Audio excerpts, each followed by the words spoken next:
Приветствую вас на канале History Study with Олег Гомельский. Рожденные в СССР, мы росли в атмосфере государственного антисемитизма, прикрытого фиговым листиком показного интернационализма. Все так называемые малые народы Советского Союза были оторваны от своих корней и традиций предков. Мы не знали ни традиций, ни истории своего народа. Наиболее пытливые эту историю буквально выцарапывали, выискивали среди строк классиков. Не марксизма, конечно. Евреи с придыханием называли имена Бориса Пастернака, Самуила Маршака, Бориса Заходера, Корнея Чуковского. Но что евреи знали о своих корнях, традициях, героях? Я имею в виду, конечно, не Троцкого, а настоящих еврейских героев. От библейских времен до современности. Тех героев, кто в первую очередь не стыдился своего еврейства, кто тянулся к традиции. Тех, для кого еврейство было не пустым звуком, а гордостью. Сегодня я расскажу вам об одном таком человеке – Аврааме Шифрине. Популярная формула «героями не рождаются, героями становятся» в полной мере применима к Аврааму Шифрину. Родившись и живя в обычной советской ассимилированной семье, он пришел к осознанию своего еврейства не сразу.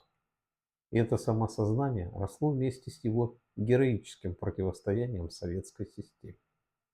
В ГУЛАГ 30-летний Авраам попал уже принципиальным антикоммунистом, противником советской системы и убежденным сионистом. На этапе произошел такой вот показательный эпизод. Шифрина намеренно поместили вместе с уголовниками, но допустили ошибку, дав ему возможность поговорить с сокамерником. Когда на следующий день охранник попытался спровоцировать расправу над Авраамом, посоветовав проучить этого жида, то получил неожиданный ответ уголовников. Ты это, начальник, брось, это не жид, это израильтян. Такой метаморфоз Авраама начался с ареста его отца в 1938 году. Печать «Сын врага народа» поставила крест на его мечте стать пилотом и одновременно заставила задуматься над гнилой сущностью и преступностью всей советской системы. Не поддавшись давлению и отказавшись осудить отца, Авраам стал на путь молчаливого противостояния власти красных фараонов. Помимо жестокости, советская власть также была наполнена идиотизмом. Иначе никак не объяснить, почему Аврааму отказали в приеме в летную школу, но без лишних вопросов приняли в Московский юридический институт. Однако удалось ему окончить лишь первый курс. Продолжить обучение помешало начало германо-советской войны 1941 года. Для военкомата 17-летний студент Шифрин был сыном врага народа и поэтому был направлен в штрафной батальон. В первый же бой штрафники пошли безоружными. Пушечному мясу ведь винтовки не нужны, верно? Лишь немногие выжили в том бою. К счастью, среди них был и Авраам. Вскоре после этого, в январе 1942-го, он был тяжело ранен и отправлен в тыловой госпиталь. После осмотра его раненой руки медики хотели ампутировать ее, но юный Авраам, обладавший железной волей, отказался лишиться конечности. Рука в конце концов зажила, ему удалось ее разработать. Вопреки правилам, после выписки из госпиталя Авраам опять оказался в штрафбате на переднем крае фронта. То есть советская власть избавлялась от всех неблагонадежных. Поэтому после второго ранения летом 1942-го на пути в тыл в санитарном эшелоне Шифрин решил, что с советской властью надо воевать любыми средствами, и избавился от своих документов. Таким образом на свет появился постаревший на 3 года Ибрагим Исакович Шифран. Чувством юмора он обладал отменным, под стать своему бесстрашию. В его третьем пришествии на фронт, после извлечения и уже без подпорченной анкеты, он оказался в обычных войсках, исчезнув с радаров госбезопасности. Войну Авраам Шифрин закончил 21-летним воен-юристом второго ранга с инвалидностью второй группы. Это звание соответствовало званию армейского капитана, поэтому фронтовой юрист после окончания войны был назначен старшим следователем по уголовным делам. На этой должности он попытался бороться против советской власти, расследуя преступления, совершенные чиновниками Компартии. Но столкнулся с организованной партийной мафией. Лишь покровительство и личная поддержка известного криминалиста Льва Шейнина, который возглавлял следственный отдел Госпрокуратуры СССР, спасли Авраама от множества серьезных проблем. Когда непосредственного начальника Шифрина перевели в Москву на должность заместителя министра вооружения СССР, в те годы это было отдельное от Министерства обороны ведомство, то он назначил Авраама главным юрисконсультом секретного завода, который производил пулеметы для истребителей и зенитные орудия для военно-морского флота. Он занимал эту должность несколько лет, после чего был назначен главным юрисконсультом всего министерства. Эти должности давали ему доступ к совершенно секретной информации и документам, подписанным Сталиным, а также ко многим военным предприятиям и испытательным полигонам. В тот момент шла война в Корее, и такие сведения были очень нужны Западу. Можем ли мы сравнить Авраама Шифрина, скажем, с Джеймсом Бондом или любым реальным разведчиком? В какой-то мере да. Но в отличие от них у Авраама не было поддержки могущественной разведывательной службы. Шифрин рисковал несравненно больше любого условного Бонда и по сути был один в поле боя. Обладая острым аналитическим умом, большим военным опытом и профессиональными знаниями в области юриспруденции, он находил такие тонкие и неочевидные способы передачи своих секретных данных, что ни американцы, ни израильтяне не имели ясного представления о том, кто именно снабжал их этой ценнейшей информацией. Если бы не советский крот в ЦРУ, возможно, КГБ никогда бы и не начал расследование, которое в конечном итоге привело к аресту. Арестован он был КГБ 6 июня 1953 года, хотя органы госбезопасности были не полностью уверены, что именно он являлся источником утечки столь ценных сведений. Им потребовалось целых 2 недели, чтобы установить его настоящее имя и все детали биографии. Однако следователи так и не смогли обнаружить никаких доказательств предполагаемой вины Шифрина и, несмотря на применение специальных методов давления, не добились от него признания вины. Приведу пример этих методов, в частности методов давления на психику. Однажды Авраама поместили в карцер, оборудованный спецсредств. На стену проецировали узоры плесени, которые двигались, разрастались по стене. Постепенно узоры менялись на картинки, двигались машины, толпа, отдельные лица. Потом появились картины крушения поезда, кровь, искаженные лица людей. Он начал чувствовать, что сходит с ума. Но тут в его сознании появилась мысль, что это не он сходит с ума, а его пытаются подвести к грани безумия. И эта мысль спасла Авраама. Сняв куртку, он попытался закрыть стену от предполагаемого проектора. Ему это удалось. После этого, вызвав начальника тюрьмы, Шифрин спокойно попросил прекратить это кино в камере. Своеобразное чекистское понимание слова «кинокамера», как и слово «кастет», к слову, означающее в оригинальном французском игру-головоломку или пазл. О существовании сиониста, израильтянина Авраама Шифрина, я узнал, изучая одного из лидеров украинских националистов Ярослава Стецько. О Стецько, руководителя антибольшевистского блока народов, я рассказал в своем предыдущем видео. Кто его не видел, милости прошу подписаться на канал и посмотреть. Изучая переписку между ними, я задался вопросом, а кто, собственно, такой этот Шифрин? Для меня было большим сюрпризом увидеть письма Авраама Шифрина из Израиля, адресованные лидеру АБН Стецько. Почему сюрпризом? Да потому что благодаря советскому агитпропу евреи твердо усвоили, что Ярослав Стецько – это нацист, антисемит и кровавый погромщик, который прячется от мести Моссада. Поэтому такая открытая переписка впечатлила. Как и потрясающие документы из недавно изданного в Канаде сборника рассекреченных документов под названием «Вражеский архив». Процитирую небольшой отрывок. Более 2000 лет еврейский народ был вынужден переносить на своих плечах все последствия подневольной жизни. И то, что сегодня вы имеете свое собственное государство, нужно благодарить тех еврейских революционеров, которые с оружием в руках боролись на стенах Варшавского гетто против немецких хищников. Тех, которые в организациях Иргун свои Леуми или группы Штерна готовили бомбы, чтобы ими подорвать английские или арабские твердыни. После 2000 лет тяжелой неволи сегодня евреи построили свое государство Израиль и вышли на международную арену как свободный державный народ. И когда сегодня каждому ясно, кого нужно благодарить за создание государства Израиль, то и должна быть понятна борьба украинского народа. И так как еврейские революционеры стали с оружием в руках на защиту человеческих прав еврейского народа, и эти права завоевали, так и мы, украинские революционеры-бандеровцы, стали на путь национально-освободительной борьбы. Мы определенно заявляем в своих программных постановлениях. Мы боремся за равенство всех граждан Украины, независимо от их национальности, в государственных и общественных правах и обязанностях. За равное право на труд, заработок и отдых. Сегодня, во время жестокой борьбы украинского народа за свою волю, за национальную независимость, мы обращаемся к вам, евреям, гражданам Украины. Смерть Сталину и его прислужникам. Смерть московско-большевистским империалистам. Да здравствует государство Израиль и дружба между еврейским и украинским народами.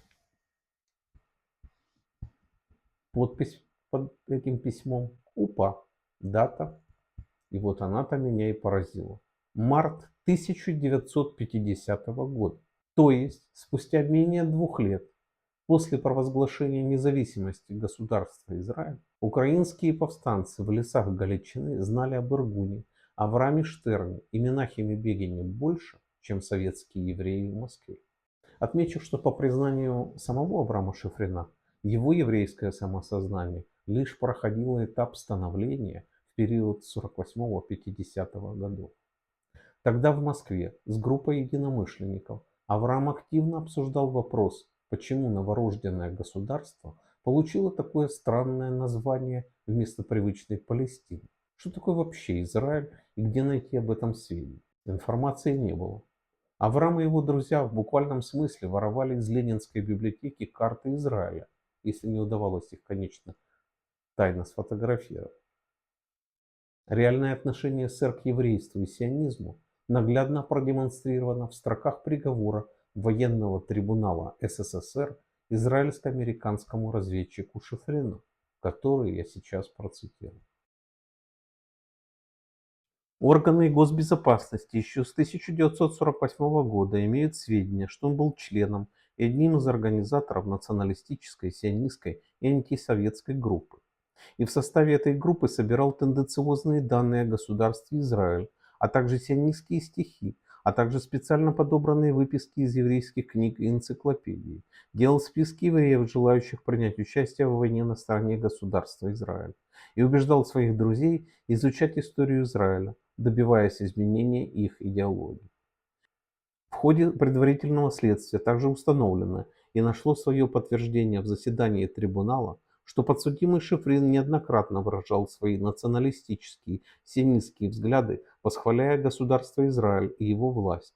Именно этим определялась враждебная внутренняя сущность подсудимого Шифрина, который, скрывая свои враждебные нашему социалистическому строю взгляды, систематически вредил СССР, проводя подрывную шпионскую деятельность на протяжении с 1948 по 1953 годы.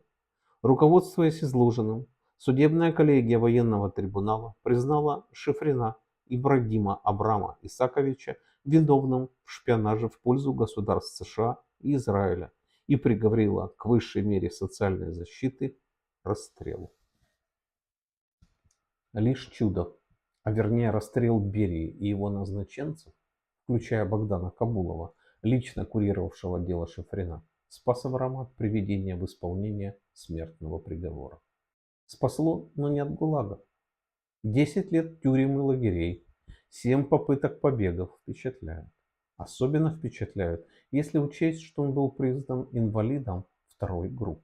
Несгибаемая воля, бесстрашие, мощный интеллект помогли Аврааму не только выжить в ГУЛАГе, но и завоевать непререкаемый авторитет. Попав в концлагерь, Авраам Шифрин смог установить взаимопонимание и дружбу с украинскими националистами и украинскими диссидентами, видевшими в нем неукротимого и принципиального борца с советской властью. Еврейское самосознание Авраама вызывало огромное уважение и поддержку со стороны украинцев. Среди тех, с кем Авраам был связан и постоянно общался в лагерях, был глава Украинской греко-католической церкви кардинал Иосиф Слепый. Шифрин часто и подолгу беседовал с Владимиром Горбовым и Юрием Шухевичем о героическом сопротивлении, оказанном Украиной насильственной советизации. Именно Горбовой рассказал Аврааму Шифрину о том, как украинцы сражались с нацистами и как нацисты бросали украинских националистов в концлагеря. На руках многих соратников Горбового были вытатуированы номера заключенных Аушвица. Но советским гражданам советская пропаганда преподносила украинских националистов исключительно как пособников нацистов. Эта пропаганда была сродни другой лжи коммунистов о том, что якобы сионисты всегда сотрудничали с фашистами, а Владимир Жаботинский был близким другом Муссолини и Гитлера. Когда украинские националисты имели несчастье быть освобожденными советскими войсками, то НКВД сразу же отправлял их в советские концлагеря. Годы, проведенные в ГУЛАГе, Авраам Шифрин написал в своей автобиографической книге «Четвертое измерение». Неутомимый и несгибаемый, он работал над рукописью этой книги на госпитальной койке, где провел 2 месяца после тяжелой автомобильной аварии. Впервые эта книга была опубликована на русском языке мигрантским издательством «Посев» в Германии в 1973 году. Отмечу, что менее чем через год после этой публикации «Четвертое измерение» было переведено на украинский язык и издано украинскими националистами. Об этом факте немедленно стало известно КГБ. В рассекреченном СБУ документе из Советского архива говорится о том, что в январе 1974 года в западногерманском издательстве «Современность» вышла в свет книга Шифрина «Четвертое измерение» в переводе на украинский язык. А в другом украинском издательстве «Пролог» готовились к изданию воспоминаний сионистов, покинувших СССР. В связи с тем, что Авраам Шифрин не только был узником ГУЛАГа, но также имел большой личный опыт и обширные знания по советской юридической, карательной и военной системам, он был приглашен в США, чтобы дать свидетельские показания. В феврале 1973 года Авраам Шифрин свидетельствовал о ГУЛАГе, пенитенциарной системе СССР и советской системе вооружений на двухдневных слушаниях перед подкомитетом Сената США по внутренней безопасности и банковско-валютным комитетом Конгресса. Шифрин представил миру самый полный на тот момент список советских концлагерей. Его речь была опубликована как документ Сената США и разошлась в переводах по всему миру, повествуя об ужасах советских концлагерей. Свидетельства Авраама о сложной и крайне изощренной системе финансирования военных заводов в СССР были совершенно необычными и абсолютно беспрецедентными для Запада. Мемуары Юлия Марголина под названием «Путешествие в страну ЗК», не говоря уже о прозе Солженицына, не идут ни в какое сравнение с обстоятельными показаниями Шифрина. Часть показаний касались присутствия иностранных военнопленных, которые удерживались в советских концлагерях. Он свидетельствовал, что после 1953 года встречал в лагерях немецких, итальянских, испанских, японских и французских военнопленных. Военнопленные из Чехословакии, Польши и Ирана были освобождены лишь в 1956 году. Но наиболее вопиющей была ситуация с бельгийскими военнопленными, которых освободили только в 1963 году, то есть спустя 18 лет после капитуляции нацистской Германии. После бесед с некоторыми заключенными, переведенными из лагерей, расположенных на острове Врангеля, Шифрин был поражен, узнав, что в 1963 году там все еще удерживали немецких, французских, итальянских и испанских офицеров. Информация, которую детально и обстоятельно сообщил Авраам, была столь ошеломляющей для американских политиков и аналитиков, что он решил сделать все, чтобы предоставить миру документальные и неопровержимые доказательства существования и активного функционирования советских лагерей, тюрем и психиатрических тюрем в СССР. В числе этих доказательств был уникальный, не имевший аналогов, так называемый путеводитель по ГУЛАГу. Любопытно, что путеводитель этот был издан на разных языках в качестве особого подарка к Олимпиаде в Москве. В нем собраны почти 2500 адресов, карты, фотографии, свидетельские показания, которые раскрывали грязно-кровавую сторону самой свободной страны мира. Обложка была в точности скопирована с официального советского путеводителя, поэтому множество западных туристов свободно проехали с этой книгой в СССР на Олимпиаду. Путеводитель вызвал сенсацию и получил в Европе титул «Книга года 1980». К каждому экземпляру прилагалась карта Советского Союза, на которой были отмечены известные, изученные Авраамом лагеря и тюрьмы. Лозунг «Честный труд, дорога домой», который вывешивали у входа в советские исправительно-трудовые лагеря, был очень похож на нацистский лозунг «Arbeit macht frei», то есть «Труд делает свободным», размещенный на воротах их концлагерей. Трудно поверить, но такие плакаты можно было встретить в советских концлагерях спустя 30 лет после падения нацистской Германии. Но главным артефактом стал документальный фильм Prison Land. Фильм был снят смельчаками скрытой камерой в СССР и дополнен свидетельскими видеопоказаниями еврейских диссидентов об их пребывании в ГУЛАГе. С 1978 года в течение последующих 10 лет Prison Land оставался единственным документальным киносвидетельством советской пенитенциарной системы. Он был показан на 25 популярных телеканалах в крупнейших странах мира. Спецпоказы для политиков проводились в парламентах Великобритании, Канады и Австралии. В Дании Prison Land был показан дважды в течение одного месяца на главном телеканале, и второй показ был объявлен лучшей программой месяца. Особо следует отметить деятельность Шифрина по нелегальной переправке в СССР книг, запрещенных коммунистическими властями. Бывшие советские граждане, конечно, помнят о самиздате и томиздате, но важно знать, что львиная доля подобных книг и брошюр попала в СССР только благодаря личной храбрости таких людей, как Шифрин и его добровольных помощников, а также антисоветских организаций, таких как, например, УНБ и Народно-трудовой союз. Авраам прекрасно понимал, насколько важна для советских граждан литература их свободного мира, а советским евреям и сионистская литература, которая будила еврейское самосознание и гордость за свои корни. К примеру, книга американского писателя Леона Юриса «Эксодус». Я прочитал ее 36 лет назад, и на меня она произвела огромнейшее впечатление. Любопытно, что первый перевод «Эксодуса» на русский осуществил именно Авраам. И сделано это в советском концлагере. И не только сделал, но и сумел вывести его на свободу, запустив затем в сам издат. Отдельно отмечу, что украинские узники, прочитав перевод, были впечатлены «Эксодусом» настолько, что срочно организовали в лагере перевод книги на украинский язык.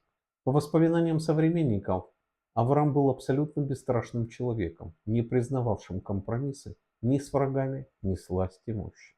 В 70-м году советские власти выслали его из СССР как одного из активных сионистов. По приезду в Израиль Аврааму Шифрину сообщили, что Натив планирует направить его работать в МИД Израиля для организации курирования нелегальных связей с СССР. Помимо этого поста в МИДе ему также предлагали пост директора Министерства абсорбции и стажировку по его специальности юриста в адвокатской конторе тогдашнего министра юстиции Хайма Цадока.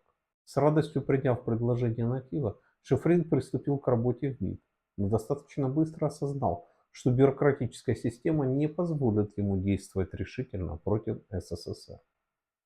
По этому поводу Авраам имел несколько личных бесед с Голдой Меир. На первых первомайских праздниках после репатриации в РСФСР он увидел красные флаги на всех углах города. Он тут же организовал группу единомышленников и начал снимать эти флаги, устроив из них костер. Всю группу, понятно, забрали в полицию, но в скорости, конечно, освободили. Встретившись с Авраамом Шифриным, Голда Меир после этого спросила: «Что вы сделали?» «Как что? Это советские флаги, мы их сожгли». «Это не советские флаги, это флаги рабочих. Мы партия рабочих, и мы не позволим сжигать красные флаги. Они у нас в почете». «Но мы их будем сжигать. Можете сажать нас за это в тюрьму», — резко ответил Шифрин. Через какое-то время после этого, уже в другой беседе, Голда Меир спросила: «Это что, все там в России евреи такие антикоммунисты и антисоциалисты?» Авраам с присущей ему прямотой ответил: «Слава Богу, если не всех, то многих из нас научила советская власть быть антикоммунистами». «Зря, зря. Социализм — это наша политика», — сказала Меир. Впоследствии Авраам узнал, что красные флаги висели рядом с портретами Сталина и Ленина в кибуцах, но в тот момент этот факт был ему неизвестен. Показательным также оказался еще один разговор Шифрина с Меир накануне его лекционной поездки в США. Авраам зашел к Голде Меир и рассказал ей, что он едет в Америку и будет выступать там не по указке, а разъясняя все, что нужно, и выступая с позиции антикоммуниста. Голда пристально посмотрела на Авраама и сказала: «Слушай, а ты не боишься, что тебя назовут фашистом? Ведь в газетах будут писать, что ты фашист. Смотри, поберегись». Скрытая угроза в словах Голды Меир материализовалась самым отвратительным образом.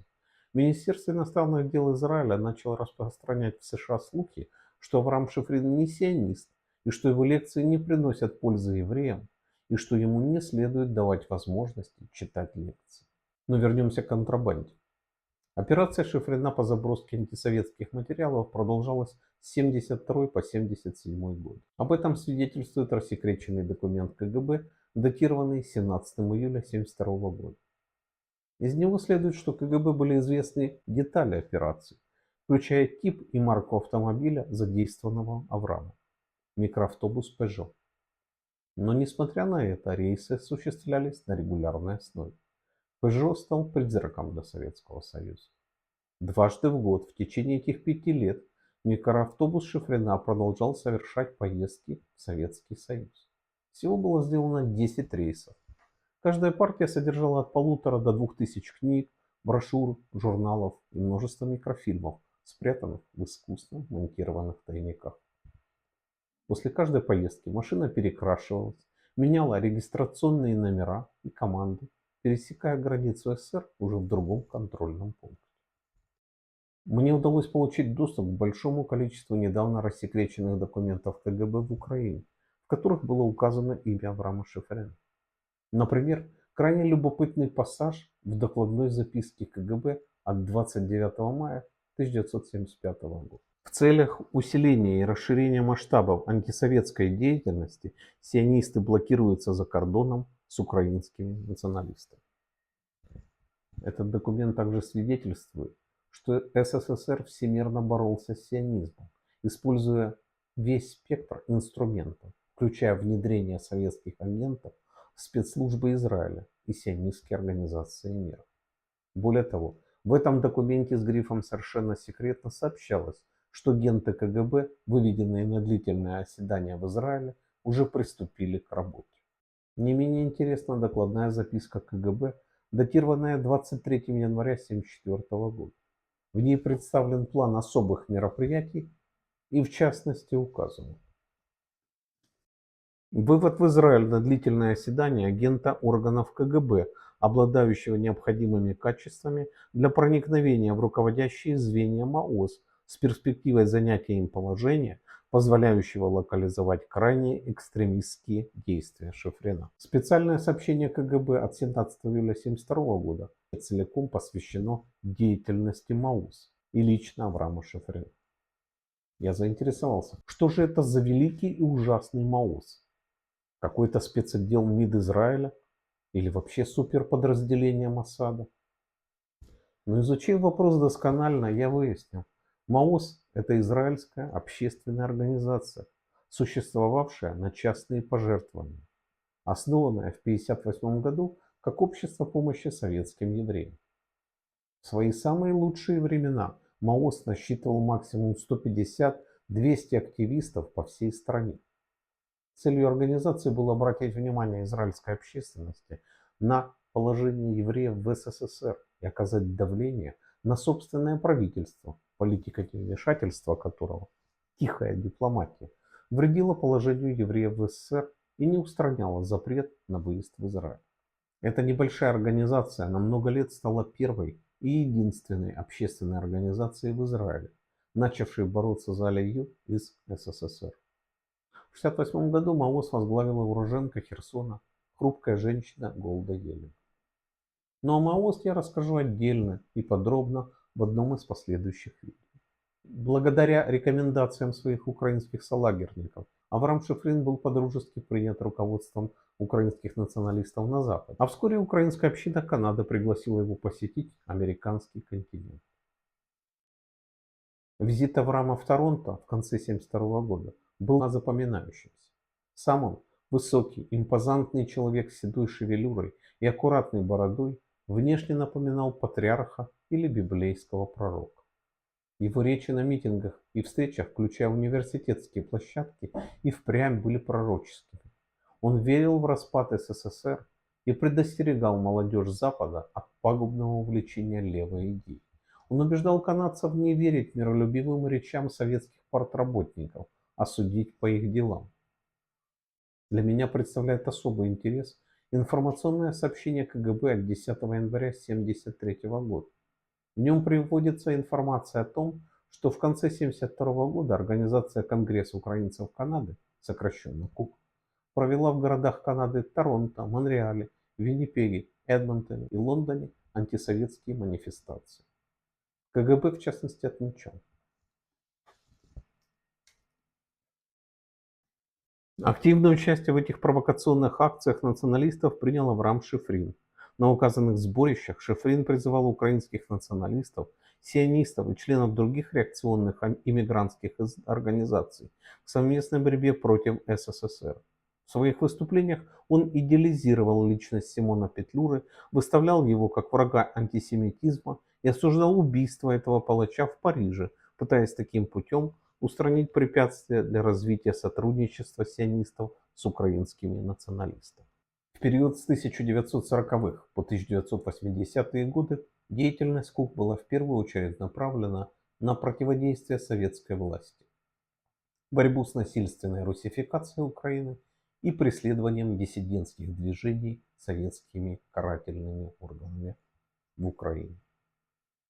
Понимая это, можно осознать, что именно Советы называли провокационными действиями, в которых участвовал Авраам Шифрин в Канаде в конце 1972 года. 23 ноября 1972 года Авраам провел пресс-конференцию. После этого, 26 ноября, Канадский украинский конгресс организовал большую манифестацию протеста, где Шифрин был главным спикером. Его рассказ об ужасах советских концлагерей поразил канадскую аудиторию. Авраам говорил более 2 часов подряд, а потом долго отвечал на вопросы. В своих ответах он ясно указывал, что так называемые культурные обмены с СССР вредны и против них следует протестовать, поскольку в этих культурных группах много шпионов, выходцев из Советского Союза. Демонстрации диаспоры на Западе не только не причиняют вреда украинским заключенным, а наоборот, очень им помогают. Он отметил, что украинцы должны проводить эти акции протеста совместно с евреями, народами Балтии, словаками, белорусами, народами Кавказа и представителями других наций. В один из приездов в США Авраам, как опытный криминалист, знаток человеческой психологии и сторонник принятия нестандартных решений, провел своеобразный следственный эксперимент. По его инициативе была создана копия советского автозака для перевозки заключенных. Для этих целей был найден и куплен старый фургон Chevrolet 1955 года выпуска, напоминавший советские автофургоны, которые развозили в СССР продукты. Внутри установили скамьи и решетки для отделения заключенных от конвоя, а снаружи на темных бортах машины написали по-русски «Мясо». Именно так советские власти перевозили узников по улицам городов, не привлекая к ним излишнего внимания. Для воссоздания аутентичности в качестве конвоиров 2 американца, активисты антикоммунистических организаций, были переодеты в советскую военную форму. Выставленный летом 1976 года в Вашингтоне, вначале напротив советского посольства, а затем возле Капитолия, этот импровизированный автозак и короткая поездка в нем производили на американских политиков и журналистов неизгладимое впечатление. Первым пассажиром решился стать сенатор Патрик Мойнихен, который по дороге чуть не потерял сознание. Именно он стал инициатором того, чтобы поставить это наглядное пособие в Нью-Йорке возле здания Демократической конвенции. Эффект был впечатляющий, и о нем американские журналисты рассказывали в своих публикациях, вызывая страшный гнев и возмущение советских представителей в США. Думаю, вы согласитесь со мной, что Авраам Шифрин полностью заслужил титул «Враг СССР №1», которым его наградил советский агитпроп. Помимо процитированных уже документов КГБ, советская пресса и литература была наводнена всевозможными пасквилями на Авраама Шифрина, что также является подтверждением того, что он был очень опасен для СССР. Под стать Аврааму была его супруга Элеонора, которую он встретил в скорости после приезда в Израиль. Хупа, освященная раби Шломо Карлебахом, скрепила их судьбы. Несмотря на яркость личности самого Авраама, Элеонора не была его приложением. Она редактор русской службы Седьмого канала и сопредседатель партии Ямин Исраэль. Элеонора также вела постоянную работу по сбору средств для оказания помощи жертвам арабского террора в Израиле, раненым солдатам и родителям погибших воинов Цахала. Необходимо подчеркнуть, что Авраам Шифрин был специалистом по разоблачению подделок КГБ. В рукописи книги «Лабиринты КГБ», которую я обнаружил в архиве Авраама Шифрина, он указывал, что сразу после Второй мировой войны и даже во время войны СССР вывозил из Германии целые склады бумаги, пишущих машинок, чернил, карандашей и других канцелярских принадлежностей, включая, разумеется, печати и бланки документов. Все это тщательно хранилось в Москве для будущего использования. Шифрин лично видел, как такие материалы перевозили из Минска, Вильнюса и Каунаса. Архивы гестапо и других нацистских учреждений аккуратно вывозились даже из небольших городков. Свидетельства Шифрина об этом были подтверждены сотрудником КГБ Хохловым, который бежал на Запад в 1954 году и пережил несколько покушений, организованных и проведенных КГБ в конце 50-х годов. Москва, как и в случае с Литвиненко, использовала радиоактивные изотопы для покушения на Хохлова. Может создаться впечатление, что Авраам был только воином. Однако его огромная энергия была направлена не только на изменение и улучшение общества, но на изучение и понимание мира как такового. Шифрин, философ, изучал многие направления, включая парапсихологию. Любопытно, что первые лекции о духовных сферах он услышал в ГУЛАГе. Как ни парадоксально это звучит, но собранные в ГУЛАГе лингвисты, инженеры, ученые, философы и религиозные лидеры порой читали своеобразные научно-популярные лекции своим сокамерным. Интеллектуальная элита СССР, оказавшаяся в концлагерях, с готовностью делилась своими знаниями, таким образом сохраняя свой интеллект и спасая свое «я» в нечеловеческих условиях. Однажды в одном из пересыльных лагерей Азерлага в Тайшете к Аврааму подошел незнакомый человек с лицом аскета, с поразительным спокойствием в глазах и голосе, и сказал ему: «Меня зовут Каганов, я кое-что знаю о вас и хотел бы предложить то, что необходимо вам. Я хочу познакомить вас с вопросами, пока вам неизвестными и необычными. Для этого я прочту вам ряд лекций. Мы будем встречаться ежедневно по 2 часа». Их встречи длились ровно 14 дней, всего 28 часов. Это был вводный курс лекций по парапсихологии и теософии. Авраам как губка впитывал то, что говорил этот человек. Это был Ицхак Каганов, лингвист, имевший родными языками иврит и идиш. Каганов – автор созданной в тюрьмах и лагерях книги философско-религиозной прозы «Торат Ан-Истар» – «Учение сокровенном» и книги стихов «Беколь Шафар» – «Гласом Шафара». Выдернутый на этап, Каганов напутствовал Авраама словами, которые навсегда врезались в его память. Помните, Шифрин, что наша мысль не менее, а более действенная, чем руки. Думайте, думайте в этом указанном вам направлении, и придут к вам и люди, и книги. В последний год своего пребывания в лагере Авраам вступил в переписку с руководителем Московского института парапсихологии профессором Соломоном Геллерштейном. Институт этот находился на Воробьевых горах и носил скромное и ничего не говорящее непосвященным название «Институт проблем передачи информации», сокращенно ИПП. В период короткого и нелегального пребывания в Москве между освобождением из лагеря и отъездом в ссылку в 1963 году Авраам встретился с Геллерштейном и вторым руководителем ИПП доктором Дмитрием Мирзой, которые попросили его прочитать лекцию сотрудникам их исследовательского института, что он с охотой сделал. После этого они подробно ознакомили Авраама с тематикой работы ИПП, где каждая лаборатория охранялась сотрудником КГБ, настолько все было засекречено, и предложили ему воспользоваться их практически безграничными льготами по привлечению необходимых им сотрудников остаться в Москве, вместо того, чтобы ехать в казахстанскую ссылку. Но, честно предупредили Мирза и Гелерштейн, учтите, мы государственные колдуны. Авраам учел и выбрал ссылку. Я уже упоминал о том, что Шифрин принял участие в слушаниях в подкомитетах Сената США в Вашингтоне. После этих сенатских слушаний он был приглашен в Пентагон для беседы, в которой принимали участие руководители разведок разных родов войск армии США. Шифрин рассказал о том, как в Советском Союзе полным ходом развивают военную парапсихологию. Упомянул он и Московский институт проблем передачи информации, который, к слову, существует и активно функционирует до сих пор, уже в путинской России. Американские военные были совершенно изумлены полученными сведениями.